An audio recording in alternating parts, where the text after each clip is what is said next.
What kind of place could carry the marks of more than 10 civilizations across thousands of years?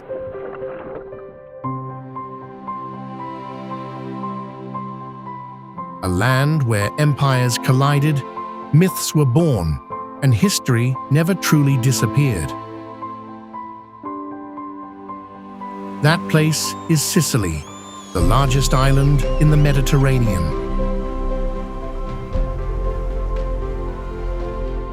Above its landscape rises Mount Etna, one of the most active volcanoes on Earth. For thousands of years, eruptions from this volcano have reshaped the land. Yet across Sicily, cities continue to rise from volcanic stone and ancient ruins. Here, Greek temples, medieval streets, and volcanic mountains exist side by side.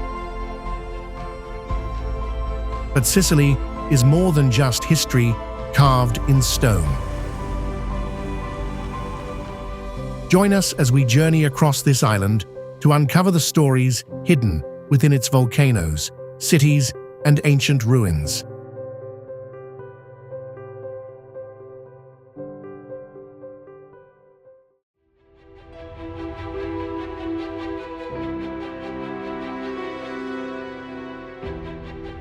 Rising above eastern Sicily stands Mount Etna, a volcano reaching more than 3,300 meters high and active for hundreds of thousands of years. But what kind of mountain continues shaping an island for more than 3,000 years of recorded history? Etna is considered one of the most active volcanoes on Earth, with eruptions documented for more than 2,000 years. Across its slopes, you can see wide layers of black basalt formed by thousands of ancient lava flows. These rivers of lava once traveled for more than 10 kilometers across valleys and plains. Over centuries, more than 100 craters opened across this volcano. Imagine standing here as a new eruption begins and glowing lava slowly moves across the land. Some historic eruptions pushed lava toward towns located more than 10 kilometers away. Yet these eruptions also created mineral-rich soil used by farmers today. Vineyards and orchards now grow on terraces, carved into ancient lava layers. Each generation expanded these terraces step by step over hundreds of years. Ancient writers once believed the forge of the god Hephaestus was hidden beneath this mountain. For people living here more than 2,000 years ago, myth helped explain the thunder beneath the ground. Even today, thousands of people still live on the slopes of Mount Etna. Ashfall, small earthquakes, and drifting sulfur remain part of everyday life. Roads cut across dark lava fields shaped by centuries of eruptions. As you follow these roads downhill, the volcanic landscape slowly changes. Soon, the land opens toward a historic city near the sea. At the foot of Mount Etna, lies Catania, a city whose history stretches back more than 2,700 years.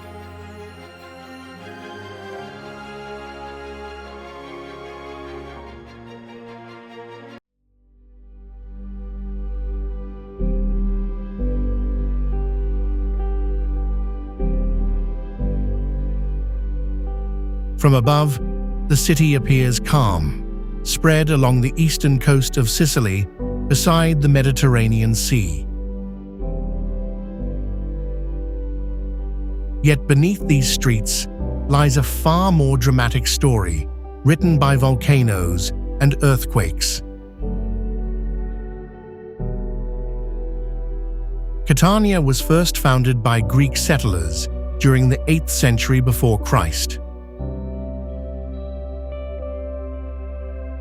Over centuries, the city passed through the control of Greeks, Romans, Byzantines, Arabs, and Normans.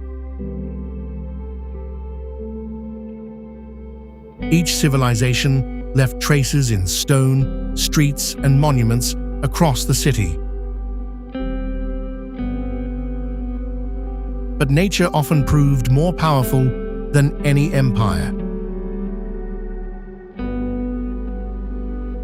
In the year 1669, Mount Etna produced one of the largest eruptions in its recorded history. Lava traveled more than 15 kilometers across the landscape toward the sea. Entire districts of the city were buried beneath thick volcanic rock. Only a few decades later, another disaster struck in the year 1693. A powerful earthquake destroyed thousands of buildings across eastern Sicily. Much of Catania had to be rebuilt almost entirely from the ground up.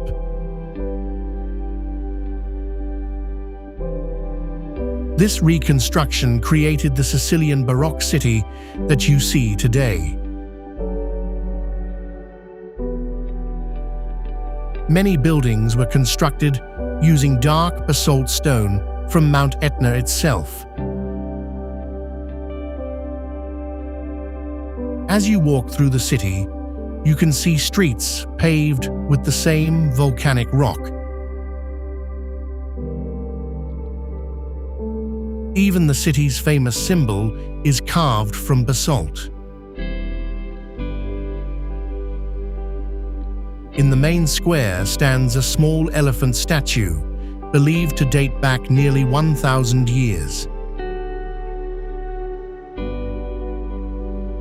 For centuries, this statue has watched Catania survive eruption after eruption. Perhaps that is the true story of this city, not destruction, but resilience beside a living volcano.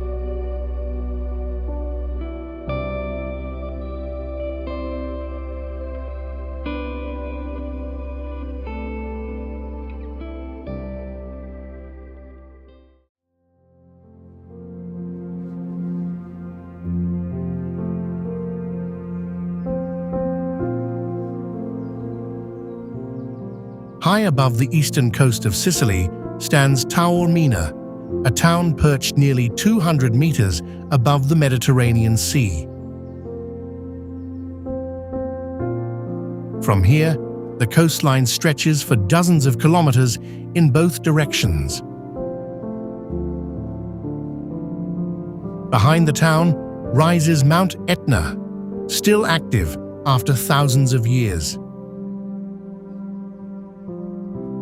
Few places in Sicily combine sea, mountains, and ancient history as dramatically as this one.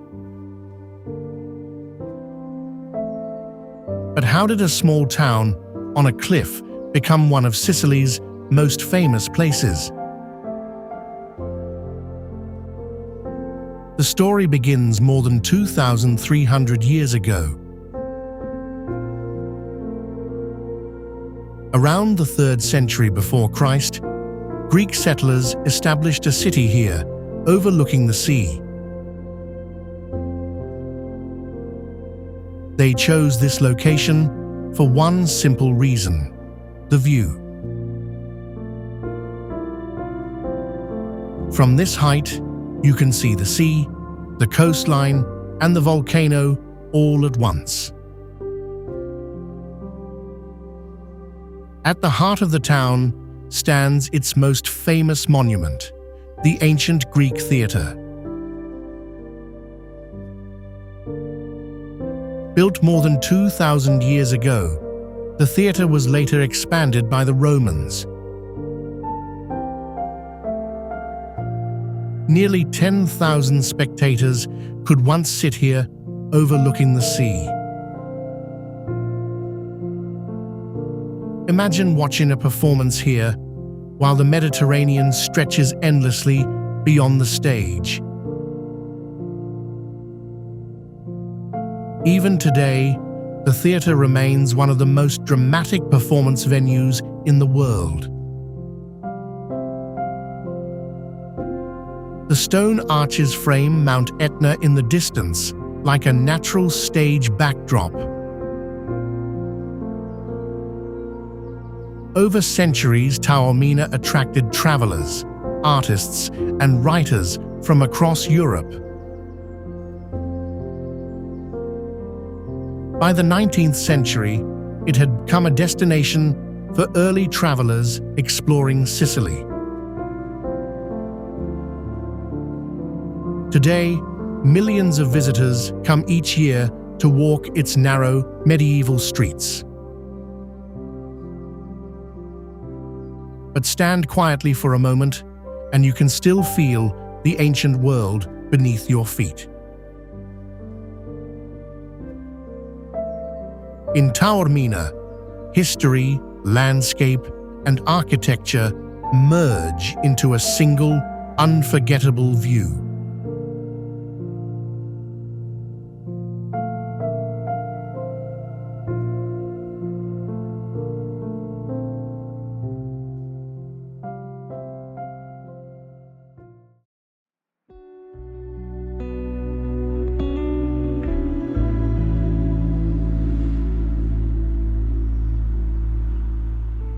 On the northern coast of Sicily lies Palermo, a city shaped by more than 2,700 years of history. From above, you can see a dense network of streets spreading from the harbor toward the mountains. But Palermo is more than just a coastal city. It is one of the most layered cities in the Mediterranean world.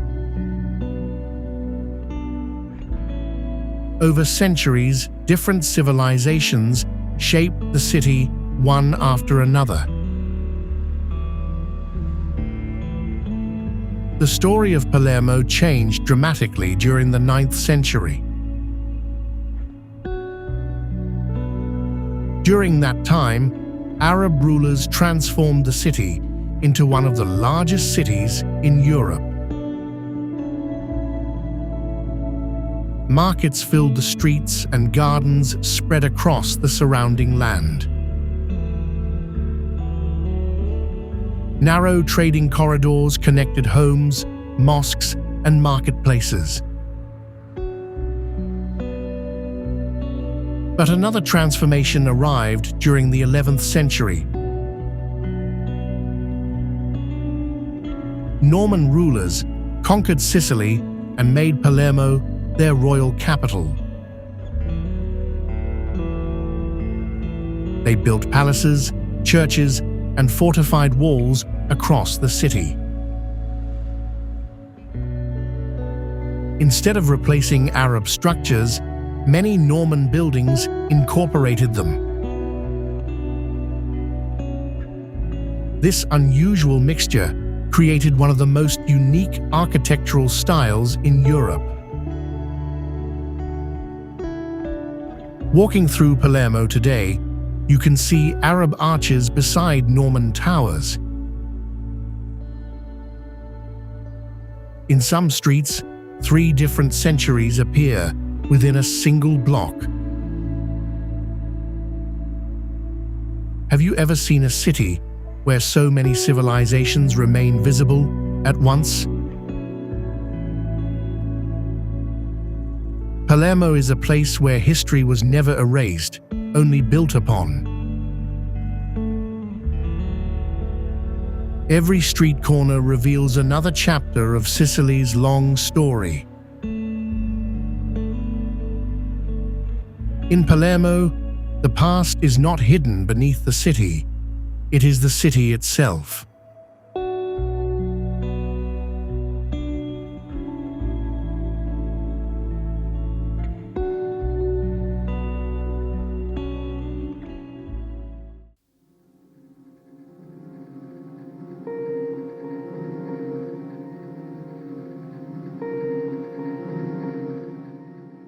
Along the northern coast of Sicily lies Cefalù, a small town where mountains, sea, and history meet. The town sits between the Mediterranean Sea and a towering limestone cliff known as La Rocca.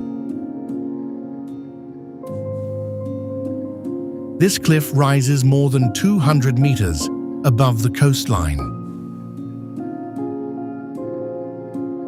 For centuries, the mountain protected the town from the land, while the sea opened routes to the world.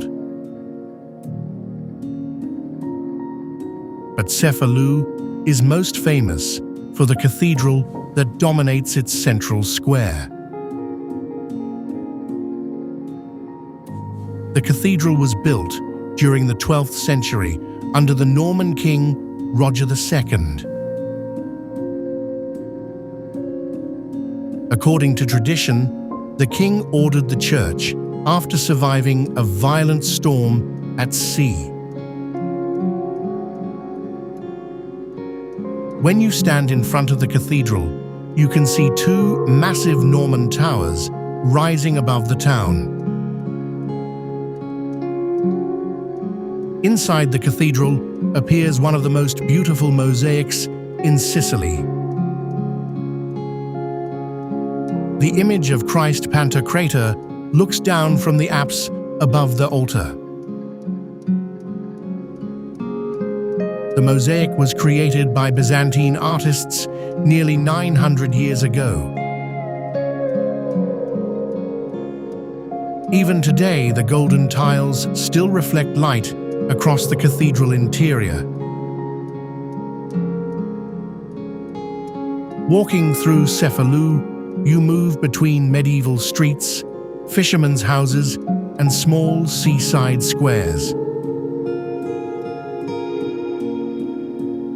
Have you ever seen a place where a cathedral, a mountain, and the sea stand so close together?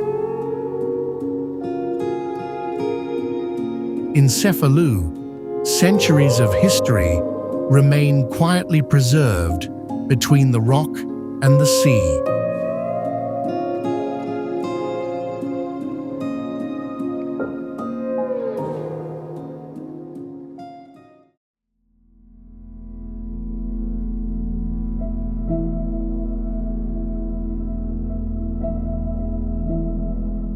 On the southwestern coast of Sicily lies one of the largest Greek archaeological sites in the Mediterranean. This place is known as Selinunte. More than 2,500 years ago, this was a powerful Greek city. The city once controlled trade routes across the western coast of Sicily. At its height, Selinunte contained massive temples built in the Doric style. Some of these temples stretched more than 100 meters in length. But what happened to a city this large and powerful.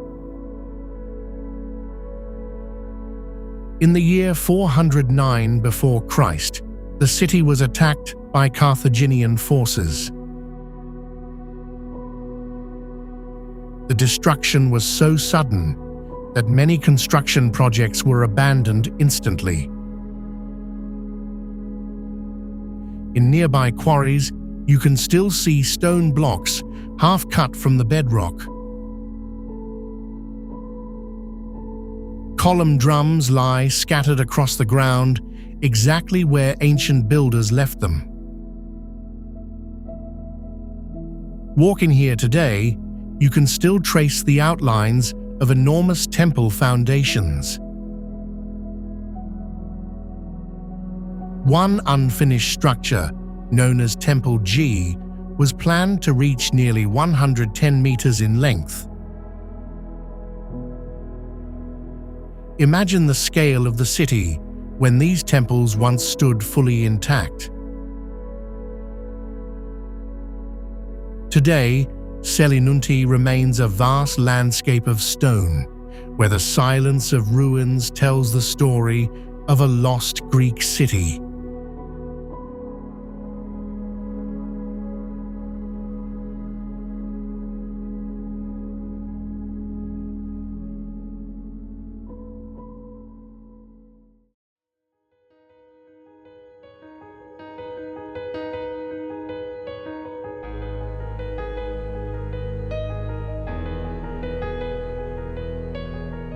On the southeastern coast of Sicily stands Syracuse, a city whose history stretches back more than 2,700 years to the earliest days of the Greek world.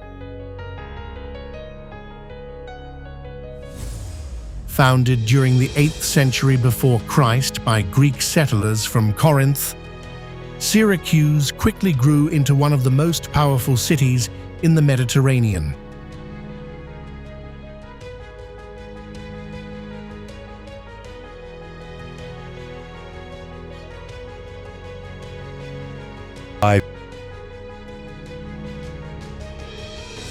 Billion years old. Yet the range itself is young, lifted along a great fault as the crust of the continent slowly tore and shifted. Glaciers carved U-shaped valleys between the spires, leaving behind hanging cirques and polished basins. Even now, patches of ice cling to the shaded faces. Reminders that the last ice age is not so distant in mountain time. Climber routes trace thin lines up impossible walls, stories of risk and resolve etched into every ledge. Above treeline, the world reduces to rock, snow, wind, and sky, a stripped-down language of the high country. Storms build quickly here. A clear morning can turn into thunder and lightning by midday. But when the weather clears, the air feels freshly carved, as if the world has been rehewn overnight. At sunrise and sunset, the Tetons catch fire in alpenglow, peaks turning pink, then orange, then fading into deep violet. Photographs have made these shapes famous, yet no image can fully capture the feeling of standing beneath them. In every season, the Teton Range redraws itself. Through snow, cloud, light, and shadow, yet its spine remains the same. At their feet lies a lake so clear it seems to hold the mountains in its hands, inviting us closer. Jenny Lake.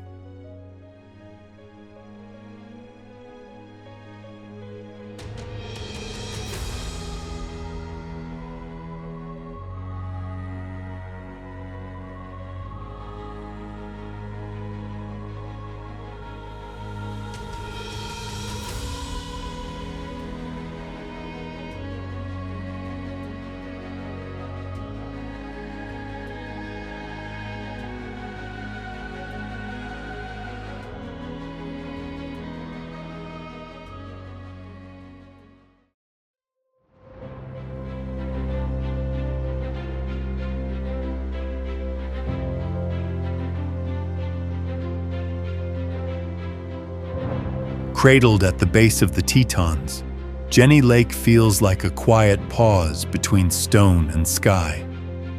Its waters were carved by glaciers that once ground slowly down these slopes, scooping out a deep basin now filled with snowmelt. Today, the lake stretches like a polished mirror, reflecting peaks that seem to lean closer just to see themselves. Boat shuttles cross the water, carrying hikers toward the mouth of Cascade Canyon and deeper into the high country. Along the shoreline, rocks drop steeply into sudden depth, making the water turn from pale turquoise to almost black. Pines and firs crowd the water's edge, their trunks framing glimpses of peaks and sky. In early morning, the lake is almost silent, just the dip of an oar, the call of a bird, the small sounds of a vast stillness. Moose sometimes wade into the shallows, feeding on aquatic plants with mountains shimmering on their backs. Trails circle the lake, rising and falling through forest, opening to overlooks where water and stone meet in perfect balance. In autumn, the trees along the shore turn yellow and orange,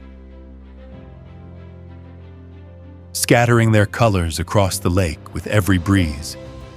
In winter, snow closes the trails, and the lake edge hardens into ice, but the peaks still lean over it like silent guardians. Jenny Lake was named for a Shoshone woman, Jenny Lee, tying this landscape to a human story that might otherwise be forgotten. To sit on its shore is to feel both small and held, the mountains rising, the water resting, the sky simply watching. Jenny Lake is not the largest, nor the deepest, but it may be the most intimate mirror the Tetons have. From here, the chain of lakes continues northward, toward a wider, wilder expanse of water called Jackson Lake.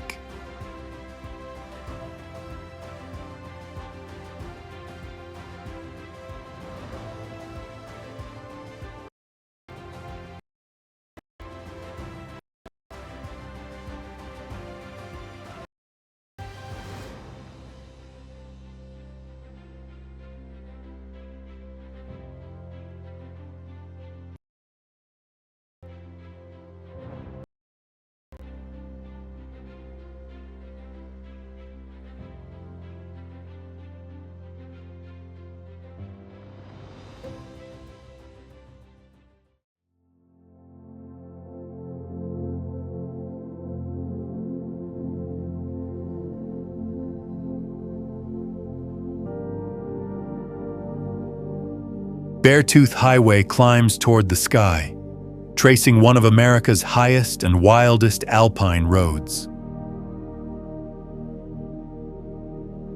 Switchbacks carve through evergreen forests before lifting into a world ruled by wind and stone. At over 10,900 feet, the highway crosses tundra where only stubborn wildflowers survive. Glacial lakes shimmer like blue coins scattered across the high plateau. Snowfields linger into midsummer, glowing under thin, cold sunlight. Below the cliffs, mountain goats move calmly across impossible ledges. Wind whips across the plateau, carving ripples through grass bent low to the earth. From these heights, the Absaroka Range rises in jagged ranks, ancient peaks shaped by fire and ice. Thunderstorms form quickly here, sweeping shadows across miles of open stone. In autumn, tundra turns crimson and gold. A living tapestry stretched across the alpine world. This road, completed in 1936, was an engineering dare, an attempt to reach the unreachable. Today it remains one of America's most breathtaking drives, a journey where altitude becomes a kind of silence. Each turn reveals a new horizon. Wider, wilder, and older than the last. Beartooth Highway is not simply a road. It is Wyoming's rooftop, where the world feels both endless and close.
In the southeastern part of Sicily lies Noto, a city widely regarded as one of the finest examples of Sicilian Baroque architecture.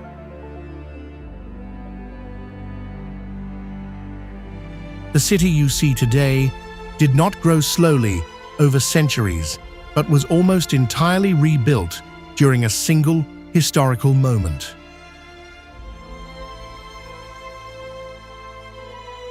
In the year 1693, a devastating earthquake struck eastern Sicily. The original medieval town of Noto was destroyed, along with many other settlements in the region.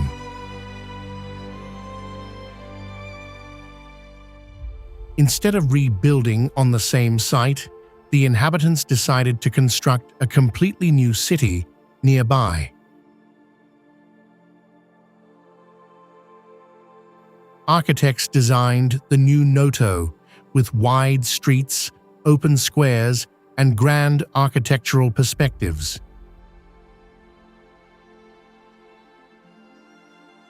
Nearly every building in the historic center was constructed from warm golden limestone, quarried nearby.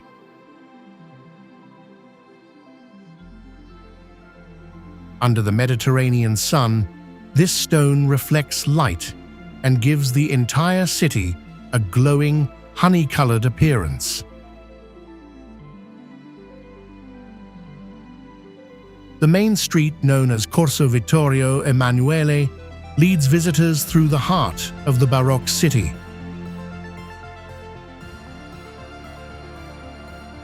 Along this avenue rise palaces, churches, and elaborate facades decorated with columns, balconies, and carved stone.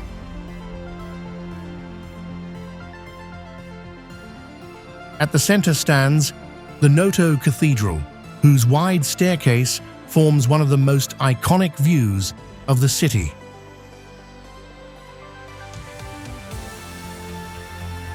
As the sun begins to set, the limestone buildings slowly change color from pale gold to deep amber. Imagine walking through these streets 3 centuries ago, when the new city first rose from the ruins of the earthquake. Few cities in Europe display such a unified architectural vision created during a single rebuilding effort. In Noto, the destruction of the past gave birth to one of the most beautiful Baroque cities in the Mediterranean.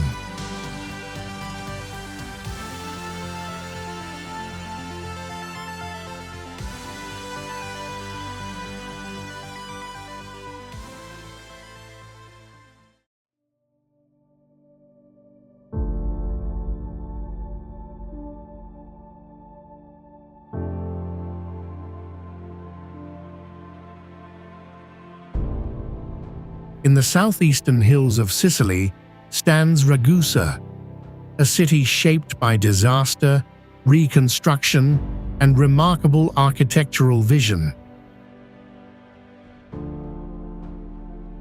Like many cities in this region, Ragusa was devastated by the great earthquake of the year 1693.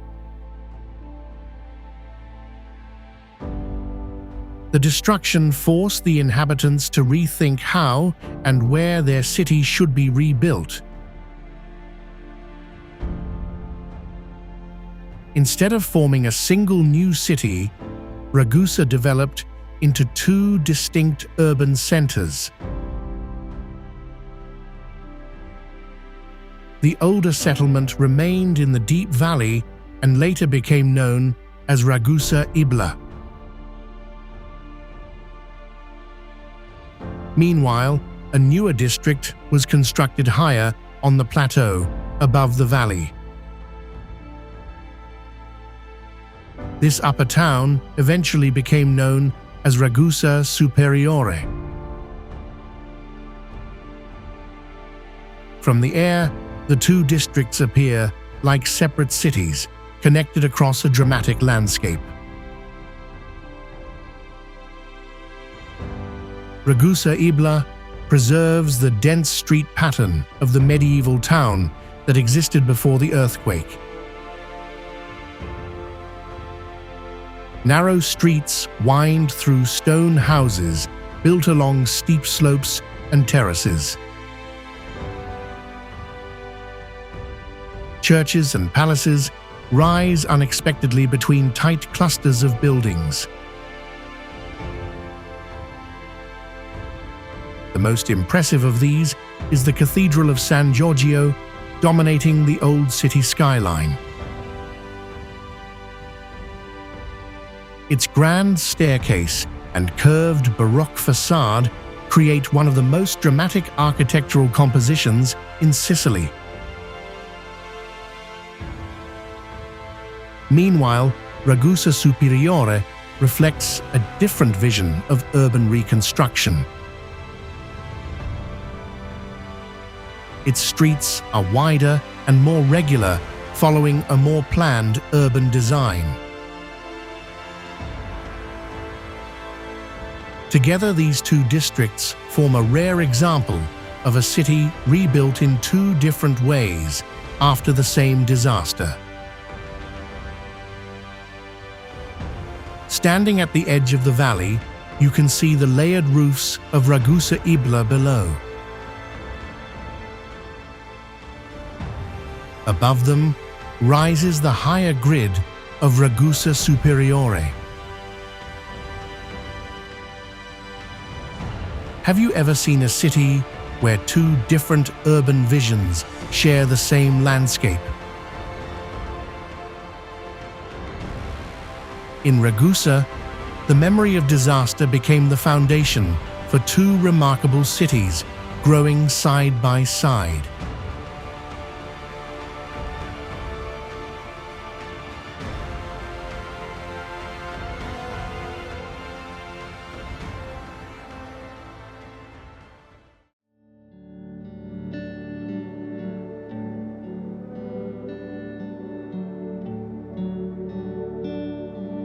In the southeastern hills of Sicily lies Modica, a city famous not only for its dramatic Baroque skyline, but also for a unique culinary tradition. Like nearby towns, Modica was heavily damaged during the Great Earthquake of the year 1693. When the city was rebuilt, elegant Baroque buildings rose along the slopes and valleys of the landscape. Narrow streets and stairways connect neighborhoods layered across the hillside. Yet Modica is known across Italy for something entirely different from architecture. Here, a centuries-old method of making chocolate has survived almost unchanged. The technique arrived in Sicily during the 16th century when Spain ruled the island. It was originally inspired by cacao traditions from Central America. Unlike modern chocolate, Modica chocolate is prepared at low temperatures without fully melting the sugar. This creates a grainy texture where tiny sugar crystals remain visible inside the bar. Walking through the historic center today, you can still see traditional workshops producing chocolate by hand. In Modica, a taste that traveled across oceans more than 4 centuries ago still survives in every piece of chocolate.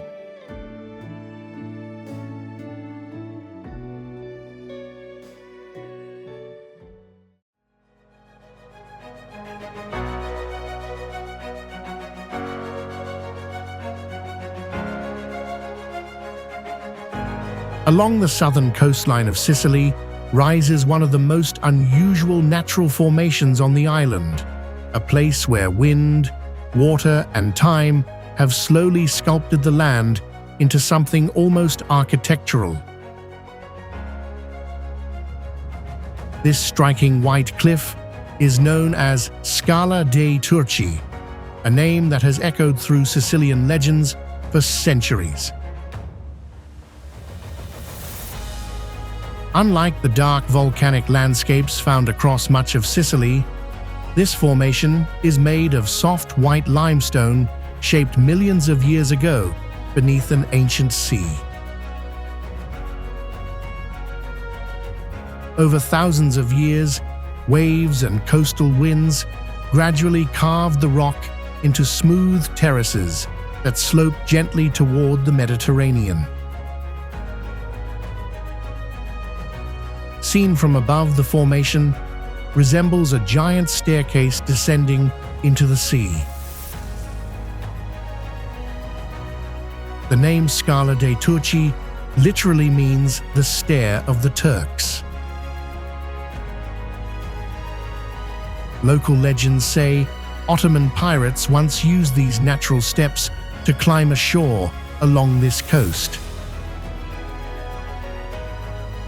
Whether the story is true or not, the landscape certainly feels shaped for arrival from the sea.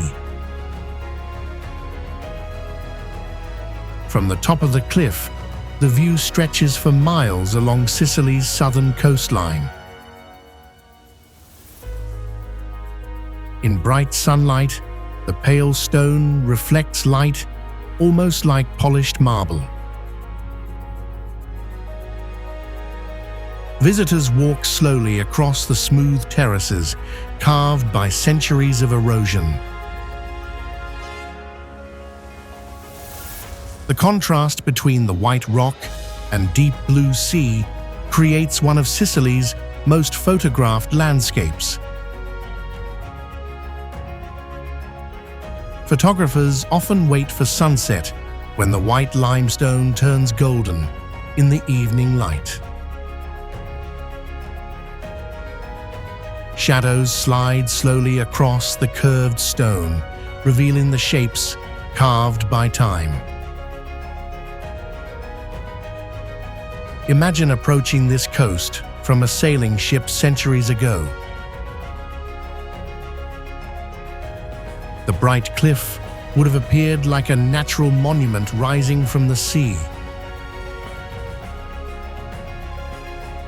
Even today, the place feels suspended somewhere between land and water. Nature here did not build quickly, but patiently over thousands of years.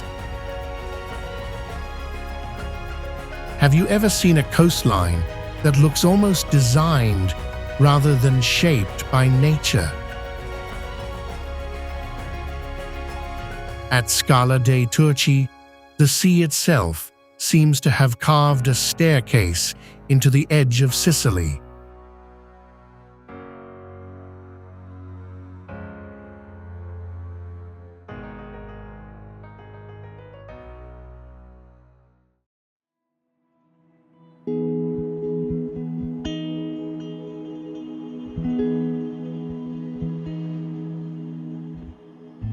Long before maps were drawn or borders imagined, this land was already fully known, measured by memory, movement, and meaning. For the Shoshone and Arapaho, the land was not owned but lived with, each season carrying instruction rather than demand. Rivers were teachers of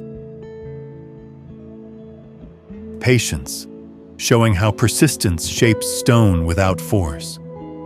Mountains held memory, silent witnesses to generations that came, passed, and returned again in story. The buffalo was life itself, feeding bodies, shaping culture, and anchoring spiritual balance. Nothing was wasted. Hides, bones, and sinew became tools, shelter, and continuity. Songs carried law, history, and prayer.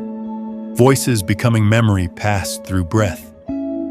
Beadwork recorded stories.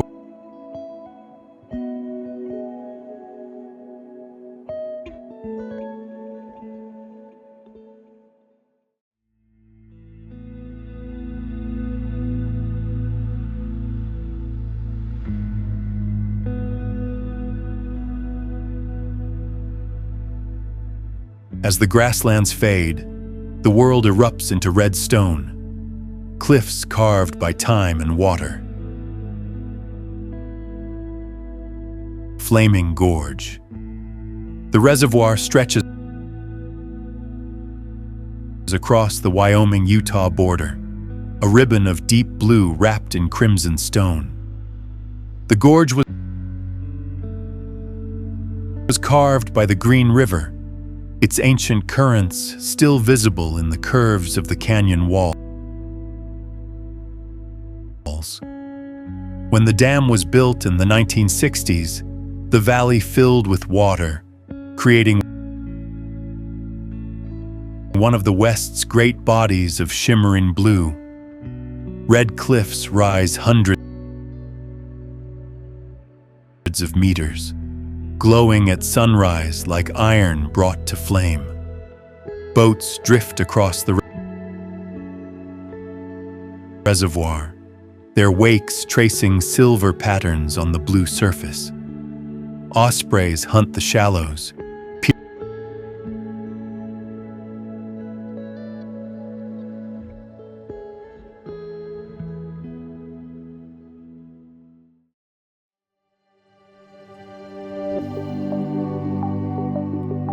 beyond the rolling hills of South Pass City. The spirit of the frontier gathers once more in the wooden streets of Old Trail Town. Built from authentic 19th century cabins relocated from across Wyoming, this town is a living archive of the Old West. Wooden saloons, blacksmith shops, and trapper cabins stand side by side, their walls steeped in dust and legend. Old wagons rest under open sky,